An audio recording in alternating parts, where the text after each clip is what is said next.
The interview tonight is someone I've been very much looking forward to talking to. Sinead OConnor joins us from Dublin. Thanks for having me. Thanks.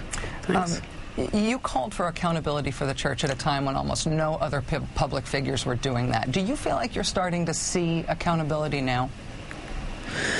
Well, I don't think we're really seeing proper accountability now. I mean, accountability would be for the Vatican to admit that there was a cover-up orchestrated by Central Command.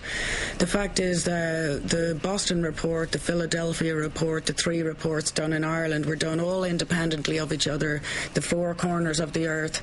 Each report concluded the same thing, that there was a cover-up in each diocese. Everyone behaved the same way. If that hadn't been orchestrated by Central Command, there would be differences in how each diocese had handled the matter, and as it happens, they all behaved without exception in exactly the same way when dealing with complaints, which was they transferred abusive priests in or out, they put pressure on families and victims not to go to the police, and the conclusion of all of those reports is that the Church's concern was for the preservation of its assets and its reputation above the caring of children.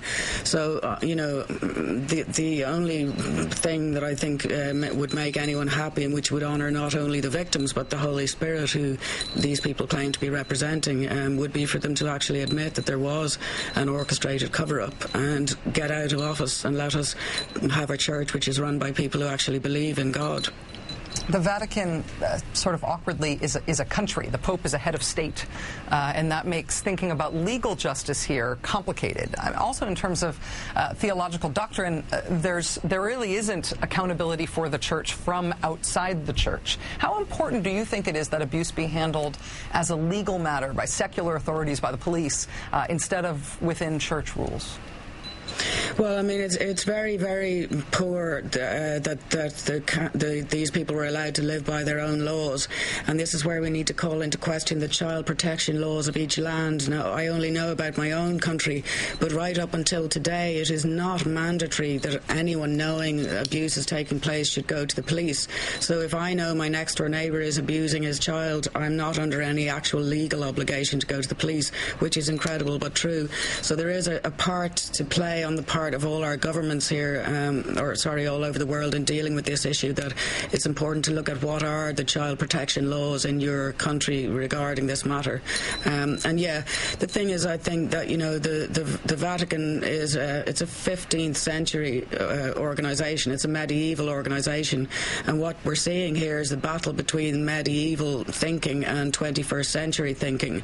That if they want to survive into the 21st century, they're going to have to become a 21st century business, which means that they are first of all, those who have brought the Holy Spirit and Catholicism into total disrepute should be fired. Whoever was involved in the cover-up of child abuse and therefore endangering children should be fired.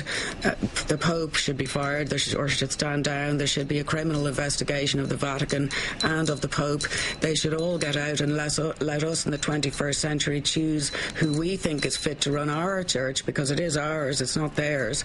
It shouldn't be any more this black smoke, white smoke nonsense, where it's them and us. It's our church. I think we need to reclaim it, and we need to have it run by people who actually believe in God.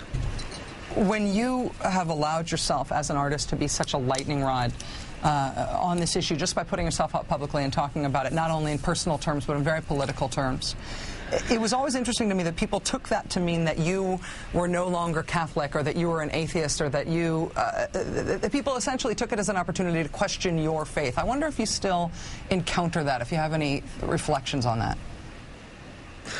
Well, no. I mean, I think anyone that really knows me or whatever would know that, in fact, I would have taken that action and still continue to take all of this action because I believe passionately in the Holy Spirit, and I'm in love passionately with the Holy Spirit.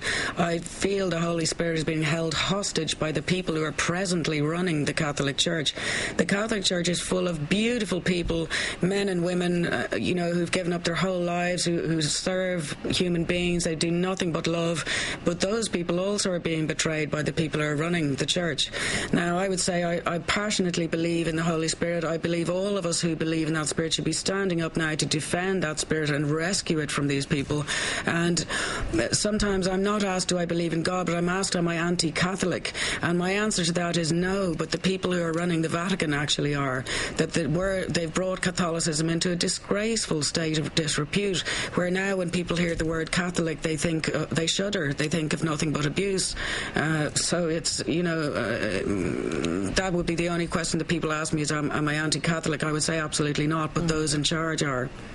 One last question for you about your activism on this. Why did you write this op-ed recently for the Washington Post? I wonder why you think the American media is important here, and how you think in this global scandal the American public and the American media have been important. Well, I was talking to your researcher there last night, and I have to say, on behalf of all of the Irish survivors, that they and I and anyone involved in the campaign is so grateful to the American media, because, you all have leapt in just at the right moment. After Pope Benedict's letter came, that's why I then wrote to the Washington Post. I was disgusted by this letter, which actually referred to the priests, the bishops who covered up, as being a well-intentioned desire to protect the church. What on earth was well-intentioned about it? The letter is a study in the art of lying. It suggests that the Irish hierarchy were acting independently of the Vatican. The letter and their actions have not punished at all those people who were accomplices by silence to the crime of child abuse. None of them have been fired. It looks very bad that the Pope hasn't fired all of them and said, how dare you bring us into disrepute. That looks like the House of the Holy Spirit has become a haven for moral criminals. But as I say, just at the right moment, America stepped in. The New York Times piece, Boston Globe also stepped in.